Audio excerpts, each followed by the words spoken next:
Welcome to you all, and here we are down to the wire. And Donna, I want to start with you. The economy, far and away, the top issue. Our ABC News Washington Post poll, 43% of Americans say they're now worse off financially in the last 2 years. That is pretty astounding.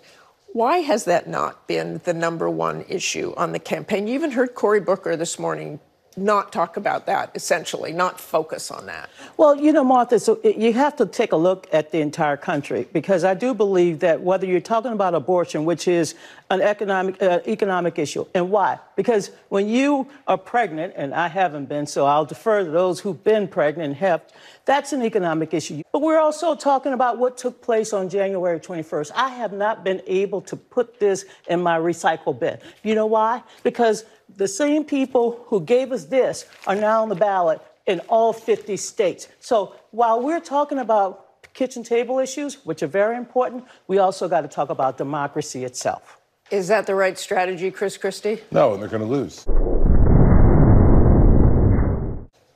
I mean, look, when you don't have anything to say about the issues that the people care most about, what you try to do is set a fire someplace else and distract them. But it's not working. And it won't work.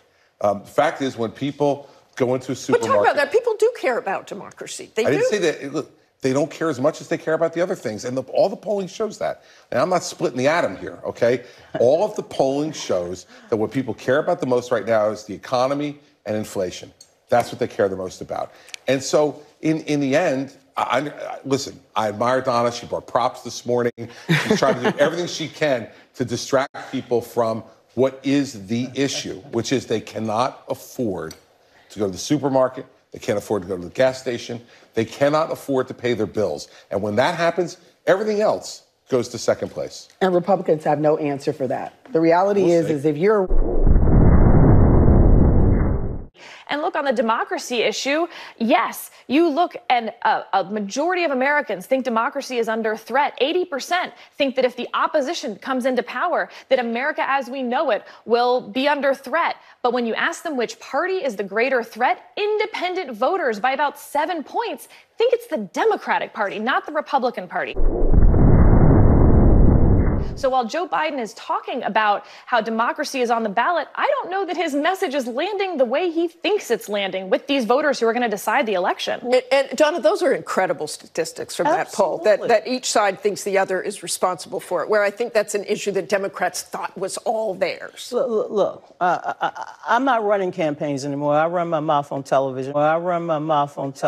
Which, you know, sadly, I can't do a lot about what's going to take place over the next 2 days. But I want to ask the American people, who's on your side? That's right. Who's out there fighting for you? Who's out there trying to lower your prescription drug prices? Who's out there trying to make sure that you get a raise in the minimum wage so that you can afford the groceries and the gas when you leave your house? The Republicans refuse. Joe Biden, though, because of everything he's done on energy. That's not. They refuse to raise the minimum wage. It is poor people and low-income people who are being squeezed. Because inflation has raised the minimum wage, because now you have to pay $20 to the grocery store. Well, what drives inflation? It's not just who's in Washington, D.C.